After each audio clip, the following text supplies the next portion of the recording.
2022 was interesting. I learned a lot, and I'm still healing from a lot of the damages that happened this year. January was a time for me to still mourn over my cousin who passed away 2 months ago. As I was completing my semester, I was trying to figure out what I wanted to do after graduation.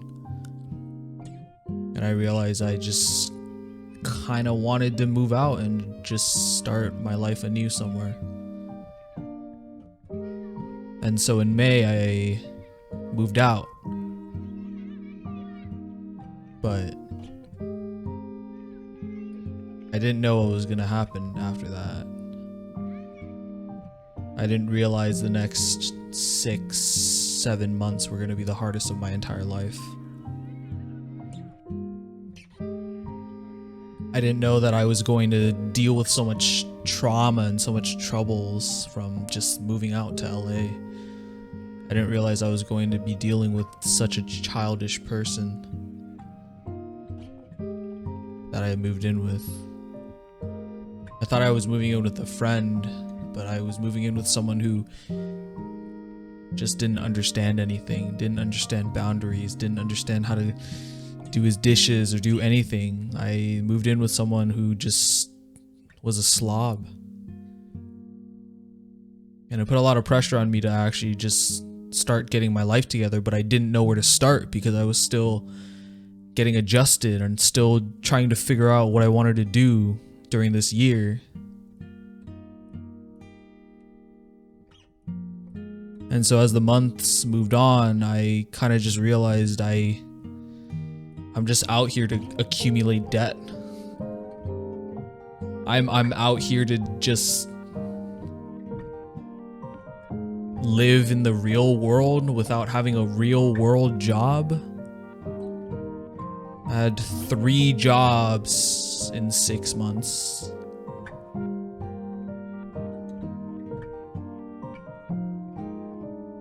I drove my life away when it came to door dashing. I drove my life away when it came to trying to do things. I streamed maybe 10 times from May to November.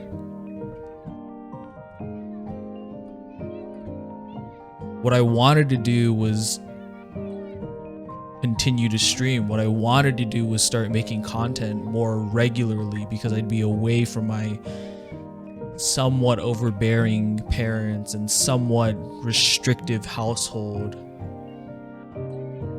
But I didn't realize that rent was so much more restrictive than my parents or this household ever was. Trying to accumulate $950 every single fucking month when my job only paid me around $600 to $700. Even some months I didn't even get hours at my job. Even some months I didn't even have a fucking job except for door dashing. And that really put so much fucking pressure on my mental. That really put so much pressure on my entire life. I don't know why door dashing continued to just break me apart, but as the months went by, my best friend and I slowly started to figure out solutions, and we slowly started to figure out, okay, let's start this, let's do this, but all of them kind of just fizzled out as even our friendship, our relationship was becoming very, very strained. We saw each other every day, we interacted with each other every day, and the 6 months that we were in good terms, it was amazing. I could start doing things with my best friend. I could start living life and starting all these fucking projects that he wanted to do with me. But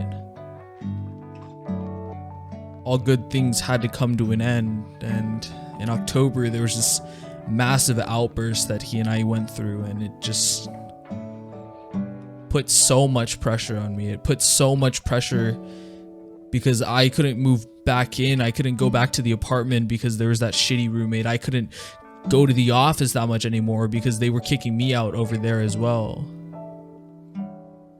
And even now, like, as we're paying for this private office, it's not ideal because I'm not there anymore. I was forced to move back in with my parents. I was forced to move back into Orange County. And it looped back around, and now I'm back in this somewhat restrictive household. I'm back in this somewhat restrictive area. It's funny because I moved out because I thought I was getting more freedom, but in reality, I got even more restricted. The economic freedom that I thought I was gonna have ended up becoming economic turmoil. It ended up becoming economic stress as I had to constantly try to figure out what I wanted to do.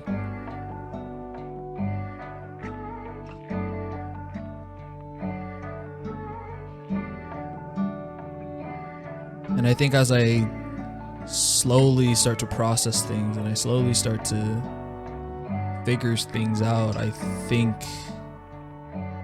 this year was just here to teach me. This year was just here to tell me that life is so fragile. In November, 4 days before my birthday, I was driving down to Grouden Grove. I was just picking up pizza and I got T-boned.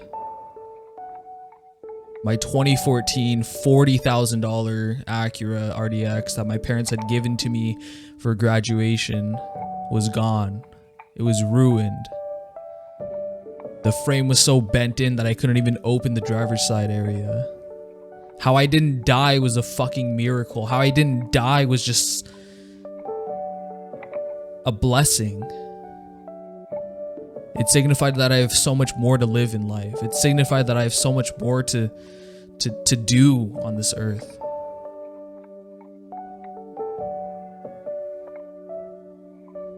It's only been about 25 days since that accident, and yet I still rethink and relive that moment every single fucking day of my life. The first week that it happened, after it had happened, I was rethinking it every hour, every minute, almost every second of my fucking life.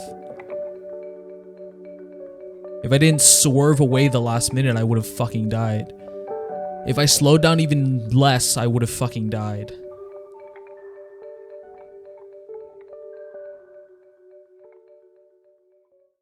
That moment made me realize that I truly just need to start doing shit that makes me happy. That moment made me realize that I need to continue to move forward, to move on. I can't just be in my fucking bed every day, just being quote unquote bedridden because I don't have a job, I don't have anything. I need to just continue to push forward.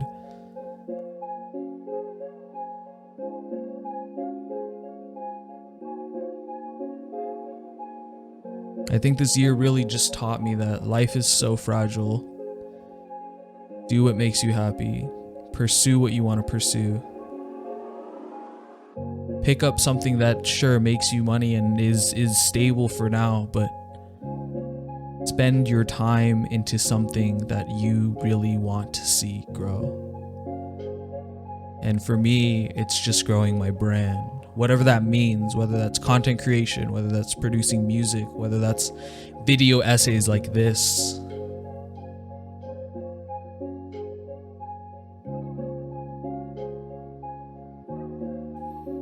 What I've written in the past on Medium is finally now coming over to a video essay format.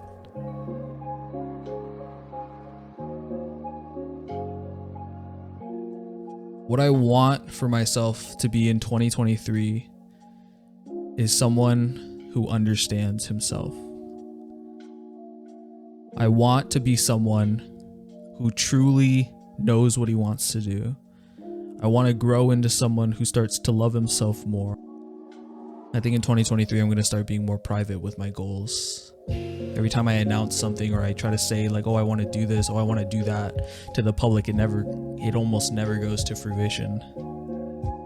I want to let my work speak for itself. I want to let my actions speak for themselves. I don't need to fucking tell everyone everything at every moment.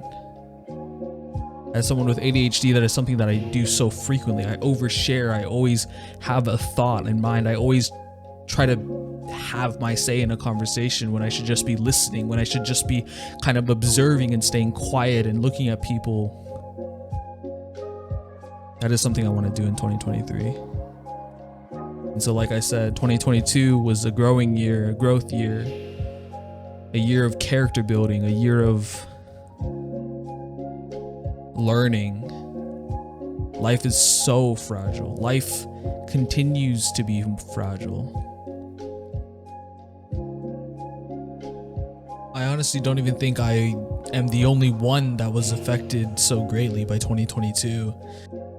All of my friends just seemed to have very similar struggles to me, and I was like, what the fuck is going on? Is everyone just going through shit? Why is everyone going through shit at the same time? Is it just to teach us something?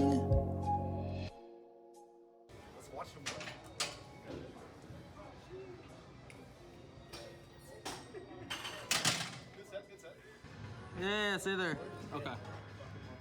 Oh, Cammy, you're gonna graduate. Cammy, tell her. Let the people know.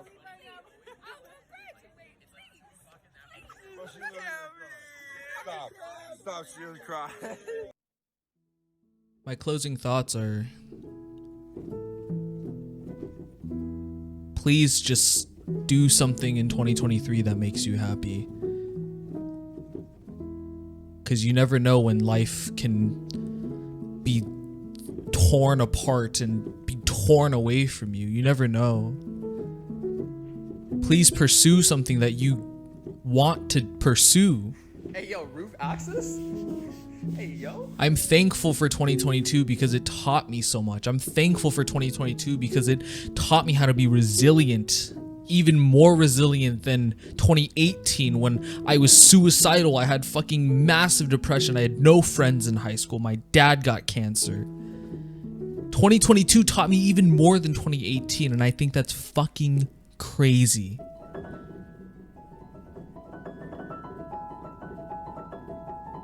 Anyways, this is already a long enough message. Thank you so much for watching. I've been Josiah Lugia. I hope you enjoyed this different video format, and I'll see you guys in the next one.